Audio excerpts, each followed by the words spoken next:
Corona ভাইরাসের টিকার পার্শ্ব প্রতিক্রিয়া রয়েছে। এক আইনি লড়াইয়ের সম্প্রতি এমনটা স্বীকার করে নিয়েছে ব্রিটিশ সুইস ওষুধ নির্মাতা কোম্পানি অ্যাস্ট্রাজেনেকা। 1 বছর ধরে ভ্যাকসিনের ক্ষতিকারক প্রভাব মামলায় জর্জরিত রয়েছে অ্যাস্ট্রাজেনেকা।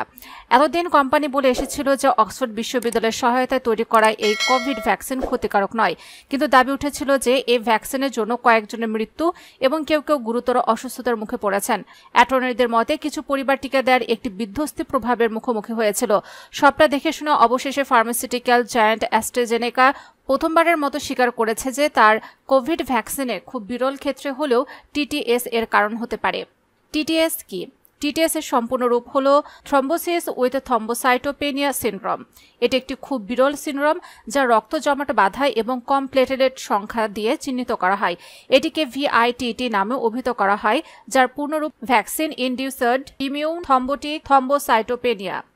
রক্তনালীতে রক্ত জমাট বাঁধার ফলে থ্রম্বোসিস হতে পারে, যা প্রভাবিত রক্তনালীতে রক্ত প্রবাহ কমিয়ে দেয়। থ্রম্বোসাইটোপেনিয়া শরীরে রক্তে প্লেটলেট সংখ্যা কম হওয়ার সময় ঘটে। সাধারণত প্লেটলেটগুলো অতিরিক্ত রক্তপাত রোধ করতে রক্তের জমাট বাঁধাতে সাহায্য করে, আর সে প্লেট সংখ্যা কমে গেলে ক্ষতি হওয়া স্বাভাবিক। গত বছর জেমি স্কট 2 সন্তানের পিতা ব্রিটিশ সুইডিশ বহুজাতিক ফার্মাসিউটিক্যাল এবং বায়োটেকনোলজি কোম্পানির বিরুদ্ধে প্রথম অভিযোগ দায়ের করেছিলেন। তার অভিযোগে স্কট উল্লেখ করেছিলেন যে তিনি 2021 সালের এপ্রিল মাসে করোনা রুখতে অ্যাস্ট্রাজেনেকার ভ্যাকসিন নেওয়ার পর থেকে চরম বিপদের মুখে পড়েছিলেন। এর ফলে তার রক্ত জমাট বেঁধেছে এবং মস্তিষ্কে রক্তপাত হচ্ছে।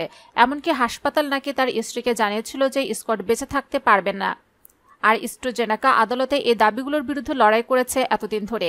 এর আগে 2023 সালের মে মাসে স্কটের আইনজীবীর কাছে এক মেল পাঠিয়ে অ্যাস্ট্রাজেনেকা বলেছিল জেনেটিক লেভেলে এই টিকার কারণে টিটিএস এর ঘটনা ঘটেছে।